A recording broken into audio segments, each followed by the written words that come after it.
Salve, salve galera, professor Zanin na área, mais uma vez com vocês hoje para falar de um assunto bem importante para o estudo das reações orgânicas, que é a acidez e a basicidade dos compostos orgânicos, tá certo? Para que essa aula tenha bastante efetividade, é importante que você relembre, estude as teorias modernas de ácidos e bases. Vou deixar o link aqui de uma aulinha que eu fiz aí curtinha, 20 minutinhos, sobre ácidos e bases modernos, tá certo? Dessa forma essa aula vai ter mais valor. Então bora lá estudar um pouquinho os ácidos e as bases na química orgânica, tá certo?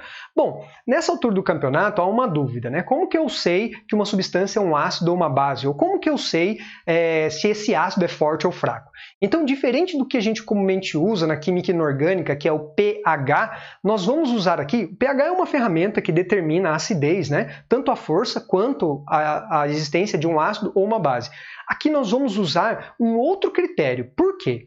Primeiro, todos esses eletrólitos que nós vamos estudar, ou seja, todos os compostos orgânicos, são eletrólitos fracos.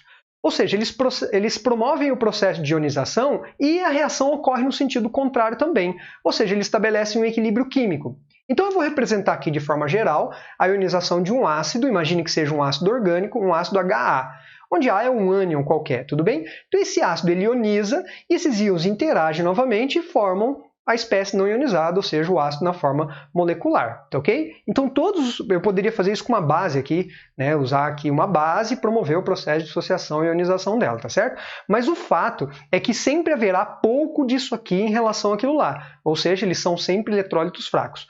Como a reação é reversível, existe um equilíbrio químico, eu posso escrever a expressão da constante de equilíbrio. Nesse momento, você não precisa se preocupar muito com ela. Professor, eu não lembro muito bem. Ok, se você lembra um pouquinho, já está ótimo. Esta é a constante de equilíbrio para esta reação, imaginando que todo mundo está em solução aquosa aqui, tá bom? Então, é o produto dos produtos, tá vendo? É o produto dos produtos dividido pela concentração dos reagentes aqui. Eu estou chamando de Ka porque de um ácido, se fosse uma base, eu ia chamar de Kb, tá certo? O que nos interessa aqui especificamente? É o seguinte fato. Tá vendo que nós temos a concentração de H+ aqui em cima, tá certo? Então, quanto maior a concentração de H+, nós vamos ter um resultado maior para a constante Ka. O que eu quero dizer que a gente vai usar como ferramenta nesse nosso estudo para determinação da força, especialmente de ácidos e bases, a constante de equilíbrio. No caso das bases, o Ka, no caso dos ácidos, o Ka, e no caso das bases, o Kb, tá certo? Então a gente tem a seguinte informação, ó. Quanto maior o valor do Ka, ou seja, maior o valor da constante ácida, maior a sua força. Só tome cuidado com uma coisinha.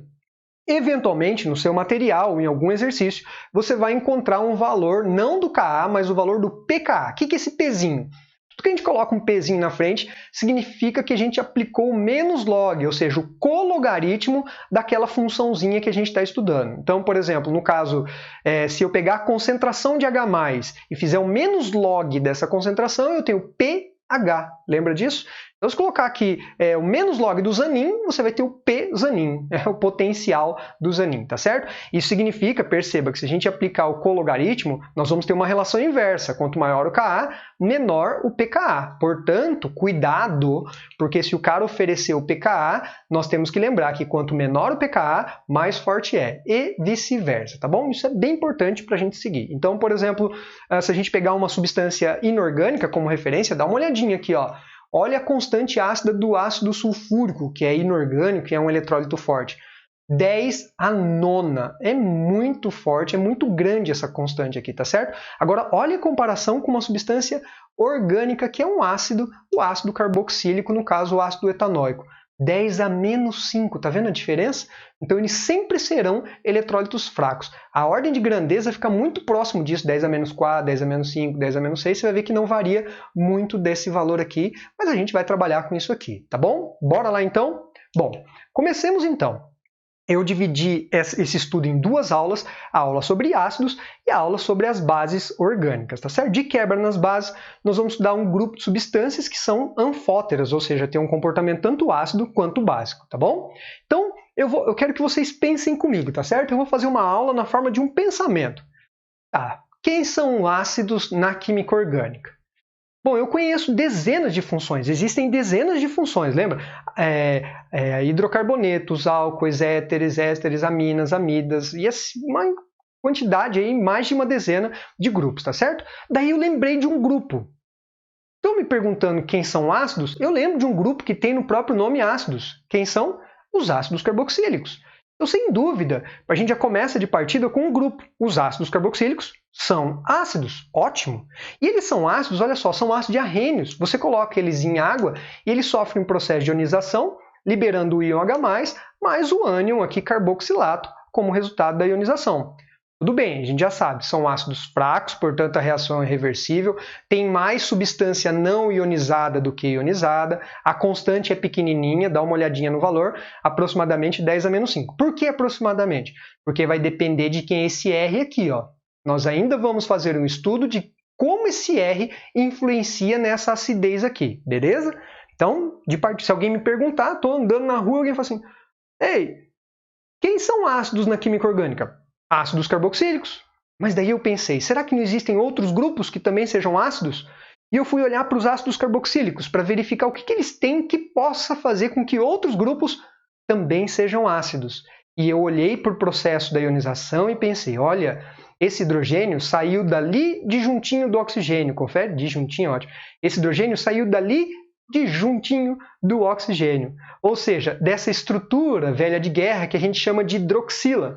Tá, nos compostos inorgânicos, isso aqui sai tudo, né? Que a hidroxila ela sai toda, mas porque aqui normalmente tem um metal.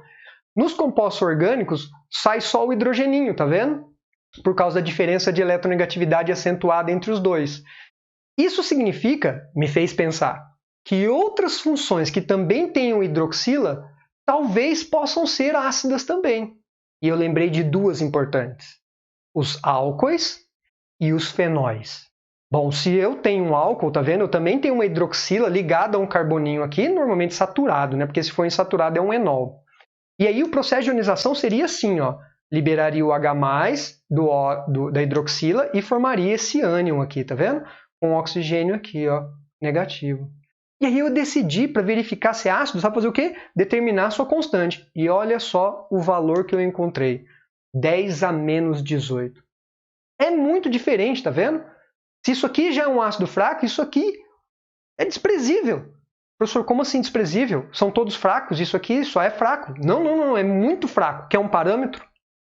Esse processo de ionização está ocorrendo em água, tudo bem? Tanto esse quanto esse. A água também libera o íon H+, ou seja, a água também tem uma constante ácida. Tcharam! Deu um pouquinho de delay aqui, ó. Olha só o valor da constante ácida da água.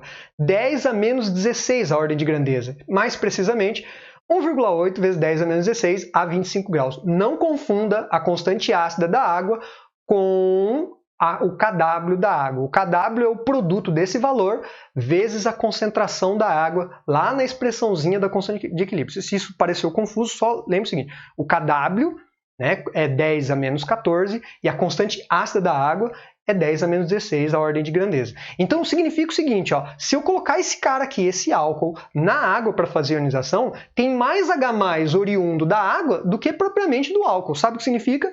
Que não vai ter mudança, por exemplo, nem no pH desse sistema. Ou seja, a água tem um pH 7. Se você colocar esse álcool aqui como exemplo na água, não vai ter mudança no pH. Eu, desta forma, prejugo que o álcool nem caráter ácido comparado aos ácidos orgânicos tem, porque é menos ácido que a própria água, fechou? Daí eu lembrei também que tem os fenóis. Tá bom, então tô na rua. Zanin, fala aí, quem são ácidos na química orgânica? Ácido carboxílico. E o álcool? Álcool não, bem fraquinho, tá bom? Se for para colocar em ordem escalonar, a gente faz isso, mas bem muito fraco. Daí eu peguei o fenol, pensei, pá, o fenol também tem hidroxila, como o álcool tem, o fenol parece muito com álcool, na nomenclatura e tal. E aí, obviamente, que também não deve ser ácido isso aí. Daí fui lá determinar a constante. E olha a minha surpresa, 10 a menos 10. 10 a menos 10. Tudo bem, não é tão ácido quanto um ácido carboxílico, mas é mais ácido que a água. Quer dizer que se eu colocar fenol na água, eu vou ter mudança no pH, vou ter mudança na acidez desse sistema. Então os fenóis também são ácidos significativos, reagem com bases fortes, né, neutralizam, promove o processo de neutralização, diminui o pH de uma solução aquosa. Então são ácidos assim como ácido carboxílico. Então voltando lá, estou andando na rua. Zanin, quem são os ácidos da química orgânica? Ácido carboxílico e fenol, ponto. Mas e os álcoois? É muito fraquinho, menos que a água. Então eu posso colocar, obviamente, numa escala de crescente, né, de força. Mas efetivamente ácidos carboxílicos e fenóis, tá certo? Bom, mas concorda que, tipo, ficou meio confuso no seguinte sentido. Por que esses caras são ácidos e têm hidroxila? Esses caras também têm hidroxila? Não são. E esse cara tem hidroxila? E são relativamente. Ok, nós temos a explicação para você. De forma geral, um ácido carboxílico apresenta dois fenômenos, dois efeitos importantíssimos que tornam eles significativamente ácidos comparado aos fenóis e com os álcools, tudo bem? Um chamado efeito da ressonância, que a gente estuda lá na classificação da cadeia carbônica, lembra do benzeno que apresenta ressonância? Resumindo rapidinho, o que é ressonância? É a deslocalização de elétrons π. Professor, deslocalização dos elétrons da segunda ligação. Sabe quando tem uma dupla ligação? A segunda ligação é chamada de ligação π. Ela não está localizada exatamente entre dois átomos, ela está localizada numa região que depende da estrutura, eu vou mostrar para vocês. E o outro efeito talvez seja uma novidade, chamado efeito indutivo. Esse efeito é muito importante porque ele explica muitos processos reacionais na química orgânica, então atente-se a ele, tá bom? Vamos lá, o que é esse efeito de ressonância? Está aqui um ácido carboxílico qualquer, daí o processo de ionização, H+, mais o ânion carboxilato. É o nome que a gente chama isso aqui. Isso aqui é uma carboxila, isso aqui é o ânion carboxilato, beleza? Então tá lá, processinho de ionização, fechou? A minha pergunta é uma pergunta simples, ó. Por que essa carguinha está nesse oxigênio e não nesse aqui? Esse oxigênio é mais bonito do que esse? Não. Por que não estaria assim? Entendeu? A carguinha lá em cima e a dupla aqui embaixo. A resposta está assim e assim. O que acontece é que essa carga aqui ela fica ressonando. Né? Tá vendo esse elétronzinho π? Ele fica deslocalizado, ele não fica entre esse carbono e esse oxigênio. E muito menos entre esse carbono e esse oxigênio. Ela fica deslocalizada. Né? Não é o termo correto, ficar saltitando, não, mas fica deslocalizada entre os dois. A prova disso é que se você medir o comprimento dessa ligação, é igualzinho isso aqui. E não devia ser, caso aqui fosse uma simples ligação e aqui fosse uma dupla ligação, beleza? Então o comprimento da ligação é exatamente igual. Isso comprova que essa estrutura é ressonante. Essas duas formas aqui são estruturas que a gente chama de ressonantes.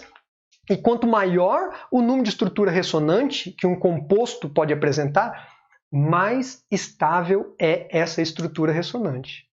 Isso significa que se isso aqui é estável, se isso aqui é estável, isso aqui é estável, esse equilíbrio ele se desloca um pouquinho mais para cá e mais dificilmente para lá.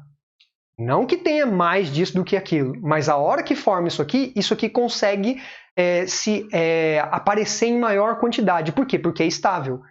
Consequentemente, nós vamos ter mais H+ na solução. Consequentemente, mais ácido é. Então, primeira ideia. A ressonância contribui para a acidez dos ácidos carboxílicos. Beleza? Tá. E esse efeito indutivo? Esse efeito indutivo é o seguinte, cuidado porque muitos alunos confundem efeito indutivo com eletronegatividade. E apesar de ter uma relação, não é a mesma coisa, beleza? O que é esse efeito indutivo? Vamos lá. Bom, a gente está julgando a saída desse hidrogeninho aqui, tá certo? Foca nisso. Tá vendo esse oxigênio aqui? Isso aqui a gente chama de carbonila, né? Esse C+O é uma carbonila. Esse oxigênio é um elemento muito eletronegativo, né? É o segundo elemento mais eletronegativo. Isso significa que ele está puxando, é isso que é eletronegatividade, o par de elétron para si com mais intensidade do que o carbono está puxando para ele. Isso vai gerar uma consequência na cadeia carbônica. Então, atenção. O fato de algum elemento puxar elétron para si gera uma consequência na cadeia carbônica como um todo, que vai se estender até a sua extremidade. Isso é o efeito indutivo. Também é possível, ao invés de um elemento puxar elétron para si, sabe acontecer o quê? Esse elemento, ou esse grupo de uma espécie química, empurrar elétron para a cadeia carbônica e aumentar a densidade eletrônica. Eu vou mostrar isso para vocês. Então, vamos projetar isso aqui. Esse oxigênio puxa o elétronzinho da ligação para si, tem uma representação, um efeito indutivo, que é essa setinha assim, em cima da ligação. Não é eletronegatividade, tudo bem? Não são os dipolos, não. Então, puxou para si, sabe o que esse carbono faz? Ele não deixa barato. Ele puxa, por consequência, é igual um cabo de guerra, tá ligado? Você puxa aqui, o último lá da ponta vai sentir esse puxão. Quanto mais perto, mais sente o puxão. Quanto mais longe, menos sente. Mais sente lá na ponta. Então é isso, O oxigênio puxa para si o parzinho de elétron, o carbono puxa do oxigênio, o oxigênio puxa do hidrogênio e o hidrogênio puxa de quem? De ninguém. Sobra para ele, tá ligado? Essa ligação fica tão polarizada que mais facilmente o hidrogênio sai. Olha que legal. Então, o fato de você ter ressonância, estabilidade do ânion, junto com o efeito indutivo, esses dois fenômenos juntos, um não é melhor, outro não é pior, não. Os dois efeitos juntos, um corrobora com o outro. Então, a ressonância do ânion formada após a ionização, mais o efeito indutivo gerado pela carbonila, faz com que esse hidrogênio saia com tal facilidade que a constante chega a um valor de 10 a menos 5. Tá claro? Isso é muito importante. Tá, professor, mas e o álcool e o fenol? Vamos lá.